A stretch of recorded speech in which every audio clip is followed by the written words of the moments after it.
Assalamualaikum warahmatullahi wabarakatuh. Perkenalkan, nama saya Jahro Al-Burhani.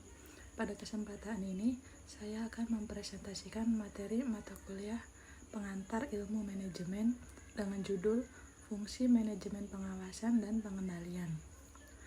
Materi ini membahas salah satu fungsi penting dalam manajemen yang sangat berperan dalam memastikan kegiatan organisasi atau usaha agar berjalan sesuai dengan rencana dan tujuan yang telah ditetapkan.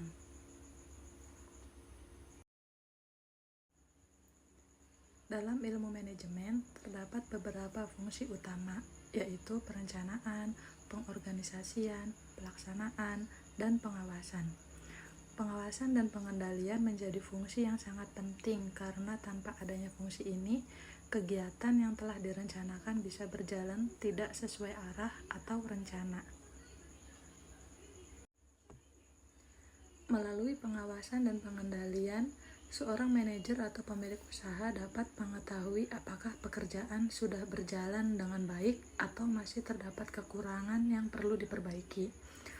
Oleh karena itu, fungsi ini sangat penting baik dalam organisasi besar maupun dalam usaha kecil seperti UMKM.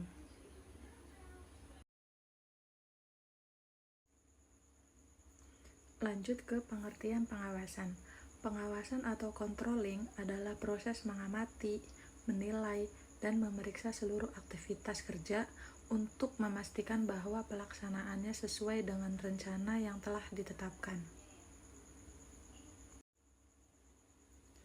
Pengawasan bukan bertujuan untuk mencari kesalahan, melainkan untuk memastikan pekerjaan berjalan dengan benar dan sesuai standar.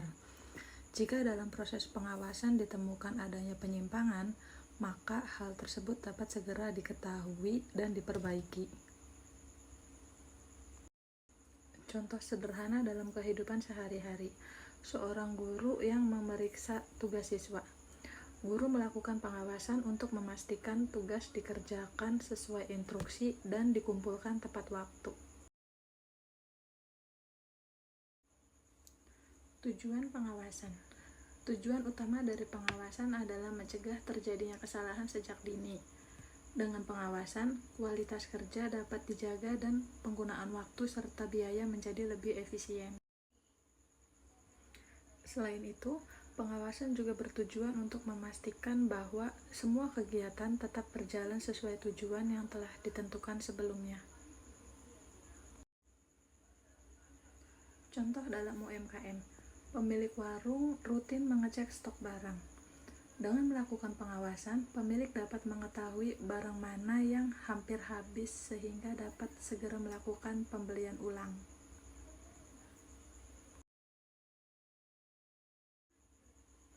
Lanjut ke pengendalian. Pengendalian adalah tindakan lanjutan setelah proses pengawasan dilakukan.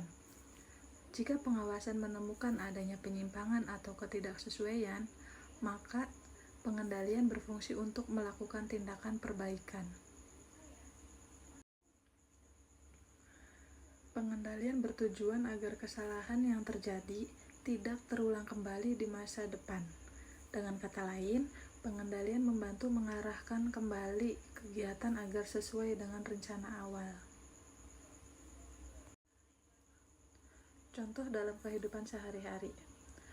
Ketika orang tua melihat nilai anaknya menurun, orang tua kemudian melakukan pengendalian dengan mengatur jadwal belajar dan mengurangi bermain.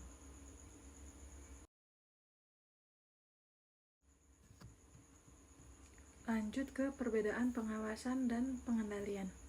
Pengawasan dan pengendalian sering dianggap sama, padahal keduanya memiliki perbedaan.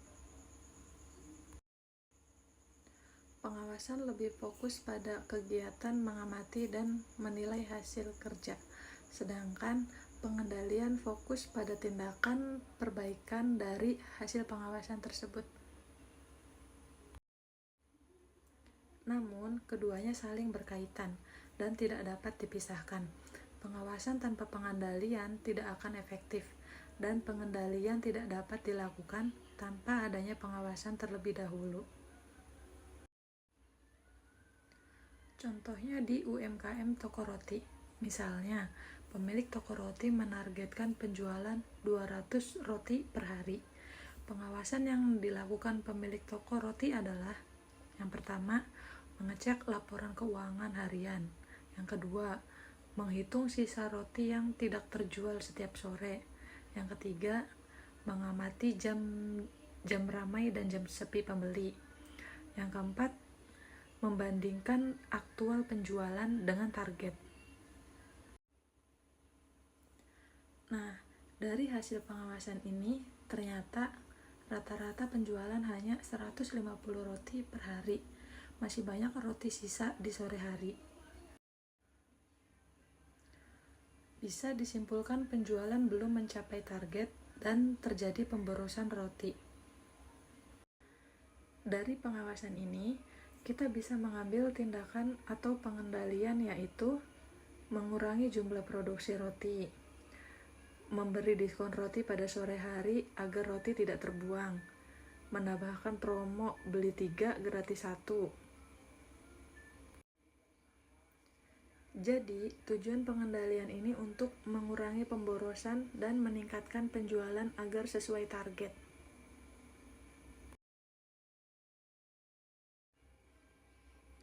Proses pengawasan dan pengendalian dilakukan melalui beberapa tahapan. Yang pertama, menetapkan standar atau target kerja. Kedua, mengukur kinerja atau hasil kerja yang telah dicapai. Yang ketiga, membandingkan hasil kerja dengan standar yang telah ditetapkan. Yang keempat, melakukan tindakan koreksi jika ditemukan adanya penyimpangan. Proses ini dilakukan secara berkelanjutan agar kegiatan tetap berjalan sesuai rencana.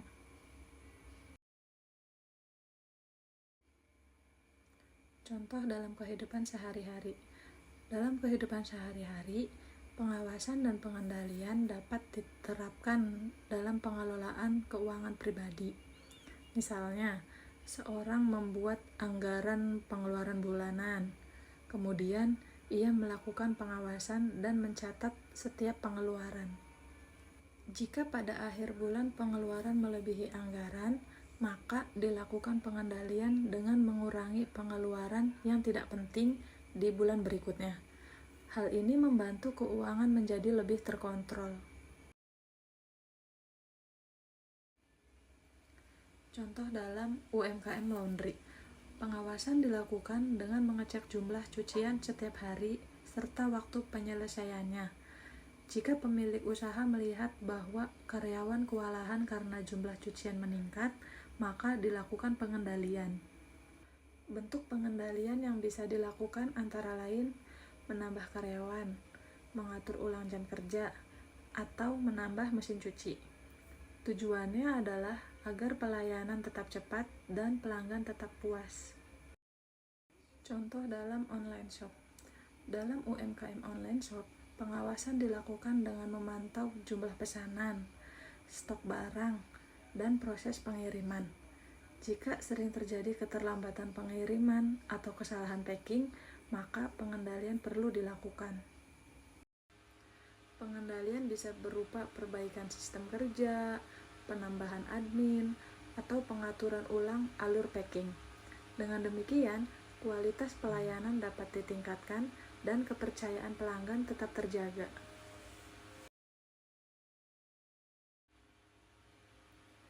Manfaat pengawasan dan pengendalian antara lain meningkatkan kinerja usaha, mengurangi risiko kerugian, serta menjaga kualitas produk atau jasa. Selain itu, pengawasan dan pengendalian juga membantu meningkatkan kepuasan pelanggan dan keberlangsungan usaha dalam jangka panjang.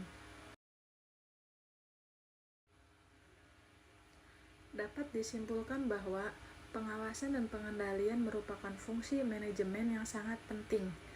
Fungsi ini membantu memastikan bahwa seluruh kegiatan berjalan sesuai rencana dan tujuan organisasi dapat tercapai. Baik dalam kehidupan sehari-hari maupun UMKM, pengawasan dan pengendalian wajib diterapkan agar kegiatan berjalan efektif dan efisien. Demikian presentasi yang dapat saya sampaikan mengenai fungsi manajemen pengawasan dan pengendalian. Kurang lebihnya mohon maaf. Terima kasih. Wassalamualaikum warahmatullahi wabarakatuh.